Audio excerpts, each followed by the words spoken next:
Bhagavate Vasudevaya. Om Namo Bhagavate Vasudevaya. Om Namo Bhagavate Vasudevaya. Hare Krishna. Today we will be discussing Bhagavad Gita as it is, chapter 6, text 35. Sri Bhagavan Uvacha Asamshayam Mahabaho Mano Durnigraham Chalam Abhyasena tu kaunteya vairagyena cha grihyate.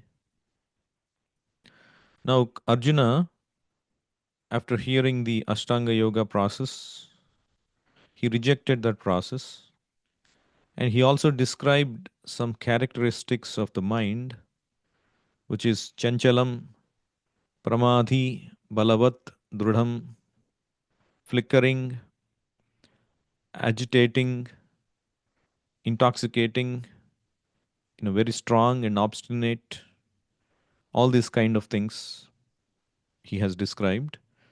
And he said it's very difficult than controlling the wind.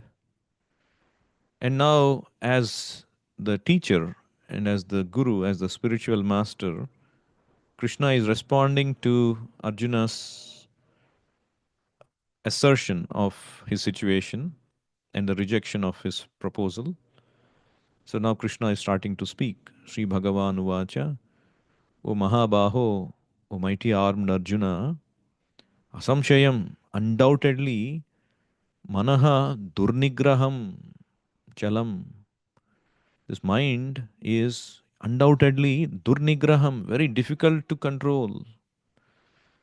Nigraham means to control. Durnigraham means very difficult to curb because of its flickering nature. Chalam. Yeah, I agree. Undoubtedly, it is the case. But to abhyasena vairagyena cha gruhyate, O Kaunteya. By practice and by detachment, it can be controlled. So Prabhupada translates this as, the blessed Lord said, O mighty armed son of Kunti, it is undoubtedly very difficult to curb the restless mind, but it is possible by constant practice and by detachment. So Krishna suggests two things. One is practice and one is detachment. So there was one spiritual master who was teaching his disciples. They were all young boys who joined the Gurukul. And first he said, you have to learn this Sanskrit language. And then he chalked out a plan. Every day you have to do this, this, this. And they were not able to do even pronounce properly. And after some days, somebody gave up. And the spiritual master called all of them. So why you are not able to do? And they said, oh, we all think it's very difficult for us to do it. And it seems to be a very tall order for all of us. So nearby, he took them to one place where there is waterfall. And he asked them to go near that and observe every rock that is around that waterfall area and come back and tell what you find. And so they all went and they came back and started to describe, oh, this water is so serene, so beautiful. You took us there to give some break so that we can focus on the study. He said, no, that's not why I took. And somebody described how beautiful this water flow is, and the rocks are shining, and all of that. And then one disciple, he said, I found something very interesting. What is that? Little bit aside from this waterfall, the water is dripping very slowly onto a rock. But the place where the water is falling on the rock, there is a curve. There is a dip. It seems that this small water drop, even though it's the smallest water drop, not a fierce waterfall that is falling next to it.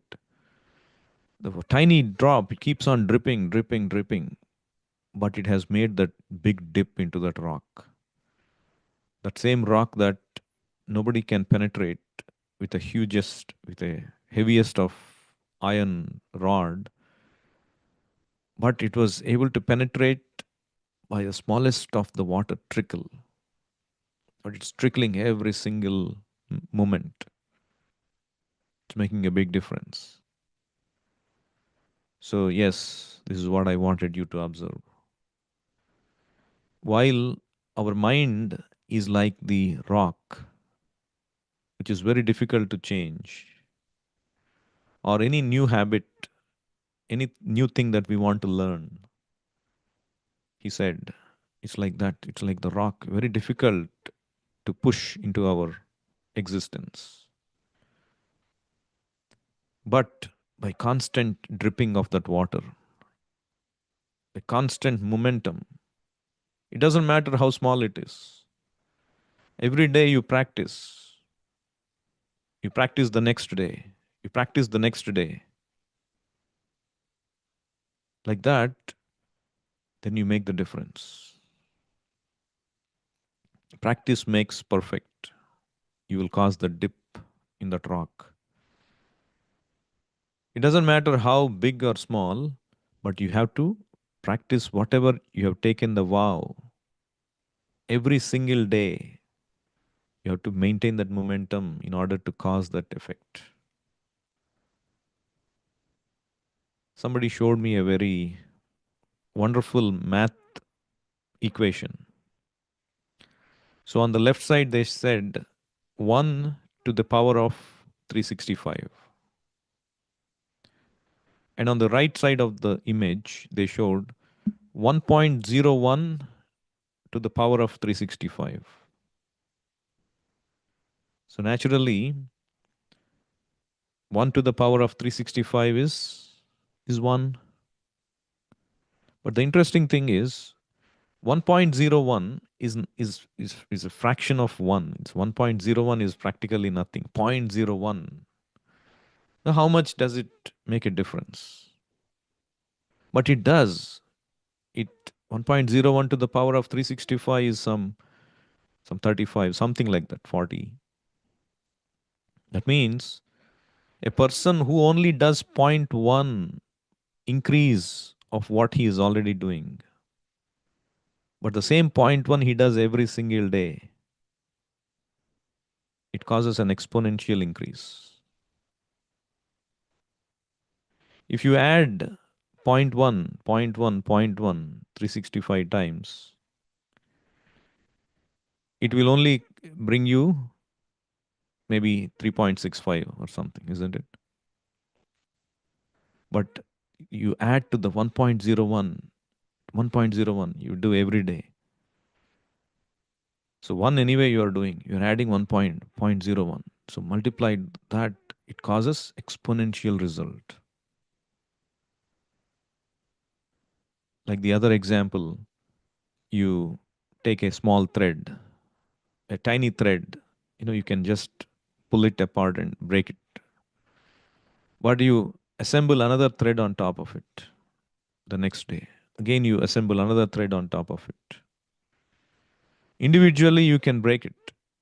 But if you carry that momentum and stack them one after the other, when they form a big rope, nobody can break that. Of course, with your hand, you cannot break it. So, this is the power of practice. This is the power of building that momentum. Even a small thing you adopt, particularly the spiritual thing you adopt, if you practice every single day, you become as strong as that rope. You can make a big dent. You can make big progress at the end of 1 year. but you have to do it consistently. So my son watches this basketball, and there is this famous player in the San Francisco team, and he is known for his shooting these three pointers nonchalantly. You just give him a fraction of second, the defender is in alert, he'll shoot the ball. And we found that he's been practicing that shooting of that ball since he was 5 years old. And every single day he practices shooting thousands of times from every corner of the court. It's like the back of his hand. He knows how to shoot. It's become his second nature. Did it happen automatically? No. It happened by practice, willful practice. Today you start, in 1 year, you will see how much you progress. 1 year is nothing. Time flies like anything. If you don't take up anything, you will be staying there. 1 to the power of 365 is 1. You are not improving in your life. So we have to take that practice. Even though the mind may say, like Arjuna is saying, oh, it's very difficult. What is Krishna saying? No. Abhyasa, abhyasa, abhyasa. Sadhana means every day we have to do abhyasa. Even though the mind says no. No, at the end. You see the end result. What is going to happen? Whatever you can. You can only take a point zero, 0.01. That much we can take, isn't it? But you execute it consistently and you see the result. And then what we practice also makes difference. So are we in life, should we take up that abhyasa to become a great businessman? You can take up different abhyasa to become like this great player. You want to become a great player, you can become. And to become a great musician, you can become. A great businessman, you can become. A great salesman, you can become. A great manager, a leader, you can become by practice. Yes, all of that is good, but that will end with your body. You also have to cultivate a spiritual aspect. More importantly, whether you cultivate anything or not, you have to practice Krishna consciousness. That's what Prabhupada says in the purport. That Krishna, when he is saying abhyasa, you have to take up the practice. What is the right practice? Arjuna already rejected the practice of Ashtanga-yoga. So the right practice is the practice of Krishna consciousness. Particularly, Prabhupada is highlighting the hearing, practice of hearing about Krishna. Like you're all doing, practicing hearing every single day. You're joining the call. Make it a habit of Nityam Bhagavata Sevaya, hearing about Krishna. So Prabhupada writes in the purport, the more one hears about Krishna, the more one becomes enlightened and detached from everything that draws the mind away from Krishna. So this is the power of hearing about Krishna. Nothing else can do this effect. What is that effect? You become detached from everything material. And what will happen when you detach from everything material? By detaching the mind from activities not devoted to the Lord, one can very easily learn Vairagya. The second thing that Krishna suggested in this verse. He suggested two things, practice and detachment. So we should practice Krishna consciousness, particularly hearing about Krishna, which will automatically produce Vairagya, detachment from matter. Bhakti hi pareshanubhavo virakti hi. anyatra syat. When one experiences bhakti, by the taste of bhakti, viraktir anyatra syat. In everything else, you will develop detachment. Naturally, by the attraction of Krishna, you'll not anymore be attracted by anything else. Natural, isn't it? When you will be playing with toys when you're a child. And when the child grows up, he won't even look at the toys. It doesn't attract him anymore because he's got, newer gadgets. He's moved on to a higher taste. He has relational happiness, he has achievement happiness, so many things, higher happiness. He won't even look at the toys. So that is what detachment. So a hungry man, when he is eating his food, his hunger is satisfied, is getting nourished, and when he is full, he will not touch it anymore because he is fully satisfied. That's what Krishna consciousness does. So, in when Prabhupada was there, he was giving a lecture. One lady was attending, and she asked a question whether one can see Krishna with his own eyes, because Prabhupada was talking about going back to Godhead and things like that. Whether can I see Krishna now with my eyes? That was the question. So Prabhupada said, yes, why not? But first, you must qualify yourself to see. Just like, you want to see the president now? Can you go and get an appointment, meet him one on one, see face to face? First, you must qualify. Who are you? What is the purpose? Can you actually go? What is your position? So that is the qualification is the cleansing of our senses. The qualification to see God is to cleanse our senses by hearing and chanting. And then Prabhupada said even more wonderful. Yes. So you're saying qualify ourselves to see Krishna by hearing and chanting. And then he said, you're putting so much stress on seeing God, but hearing is just as important. Hearing, for example, listening to Bhagavad Gita and chanting Hare Krishna, that is also as good as seeing God, seeing Krishna. Why? Because Krishna and his names are non different, isn't it? So, for example, we say, Prabhupada gives the example, mango. So, yes, you eat mango by tasting. But sometimes you say, let me see how it is. Let me see. That means intrinsically, let me see means let me taste it, isn't it? So, intrinsically, because we are part and parcel of Krishna, we know that seeing Krishna, hearing Krishna, it is one and the same. But because we are in this material atmosphere, we are conditioned to think seeing a person means with our material eyes.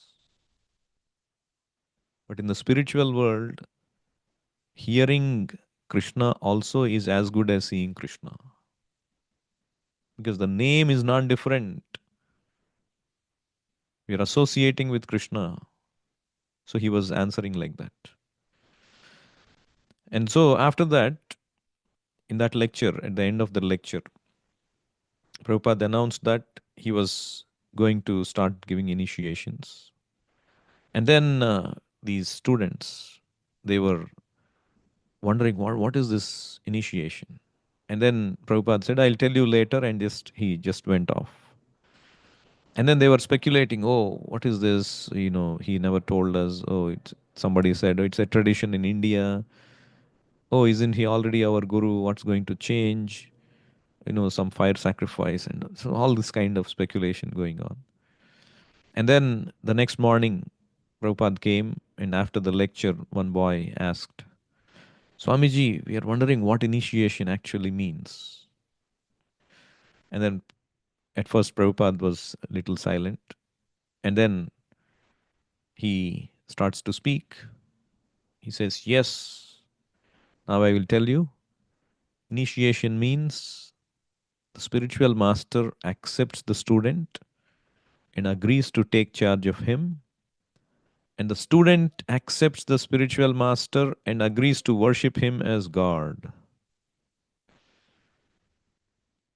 And there is a stunned silence, like a bomb had exploded. And Prabhupada is still sitting immobile, his head high in the air. And then there is a tension in the room. And then everybody is suddenly talking to themselves. "Oh, what did he just say? He just blew my mind. Didn't he say in his lectures that whoever, whenever anyone claims to be God, he should be considered dog?" What is he saying? And then they said, "No, no, no, we shouldn't speculate. Let's go ask and clarify." And so they all go to Prabhupada's room and they ask, "Can you please say that what you mean by worshipping you as God? Didn't you say that it is the Mayavadis, the impersonalists who claim to be God? They have to be rejected. They think that by merging, they'll become God and deny the personality," and so on and so forth. And then Prabhupada welcomed their questions. He said, "Your question shows that you are serious about your understanding. This means you are hearing carefully." And then he said the importance of hearing. "My Guru Maharaj used to say that you have to select a spiritual master not by seeing, but by hearing. Don't choose someone just because he has long hair or a beard, some beautiful bodily feature. No, you must hear whether he is speaking the truth from Vedic literature. Shabde pare cha nishnatam." Shabde pare means the Vedic literature, Shabda, Pramana. Nishnatam, he must be expert. Whether he is changing it or speaking as it is, coming from disciplic succession. Then pranipata, then you have to surrender. You should not approach a bona fide spiritual master just to argue with him, nor we should accept blindly. We should be intelligent to inquire sincerely, ask questions as you are asking questions now, and then render service, and then the knowledge will be revealed by the spiritual master. And then he said, the hearing is very important from the spiritual master. The sound that comes from the spiritual master, the pure devotee, sauttama shloka mahanmukhachuto bhavatpadam sudhakana nilaha smrutim punar vismruta tattvavatmanam kuyoginam no vitaratyaham alam varaihi. So it is said that the sound vibration that is emanated from a pure devotee, uttama shloka mahan mukhachutaha, that is coming from the mukha of a great pure devotee, bhavat padambhoja sudhakana nilaha, it mixes with the saffron particles of the lotus feet of Krishna and it produces a beautiful nectarian substance. And how that substance is to be eaten? Through the ears. When it enters our ears, smrutim vismruta tattva vatmanam, the forgetfulness that we had of Krishna, by which we are suffering, that forgetfulness is awakened. The Remembrance of our relation with Krishna is awakened. Just like when you're sleeping, the alarm sound awakens you to reality. Oh my God, morning has become. So that's the power of hearing from a pure devotee. So Prabhupada talks about hearing. When you practice hearing, it causes detachment. And then when you hear nicely about Krishna, you become enthused to chant the holy name. Hare Krishna, Hare Krishna, Krishna Krishna, Hare Hare, Hare Rama, Hare Rama, Rama Rama, Hare Hare. And also we should be careful what aspects of Krishna we shall hear, because sometimes it is fashionable, especially in India, they conduct this Bhagavad Saptaha, and speakers usually they are not in bona fide sampradaya or sahajiyas who narrate Krishna's pastimes with the gopis in a very eloquent way, emoting all kinds of emotions. And people get attracted by that eloquency and that rasa. And Prabhupada sternly warned not to hear from those kind of people, because you will not get that effect of cleansing the heart. It might titillate our senses for some time being, and we might even wrongly understand Krishna and his devotees. So we should hear Bhagavatam. It's a Nityam Bhagavata Sevaya, not Saptaha Sevaya, only 7 days. And we should go from the beginning. Bhagavatam is like the whole body of Krishna. The first and second cantos are like the lotus feet. And as we go on reading Bhagavatam from the first canto, second canto, third canto, so on, we are getting the darshan of Krishna from his lotus feet. That is how we should have darshan of Krishna. And the 10th canto is his smiling face. And by the time we reach the 10th canto, it is understood by studying Bhagavatam, hearing Bhagavatam through the bona fide process, through the right source. We are getting cleansed in our heart. And when we come to the 10th canto, we can relish the proper pastimes of Krishna in the right mindset, right purified mindset.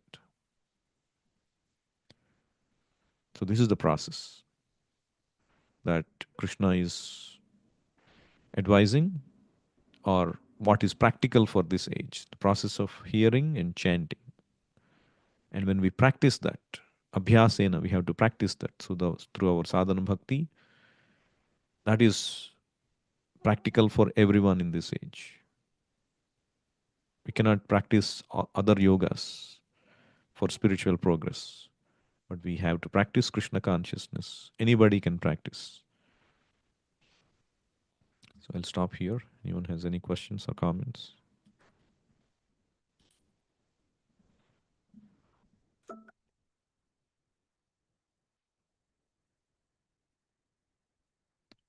Bhagavad Gita as it is ki jai, Srila Prabhupada ki jai, Nitai Gaur Premanande, Hari Hari Bol, Hare Krishna.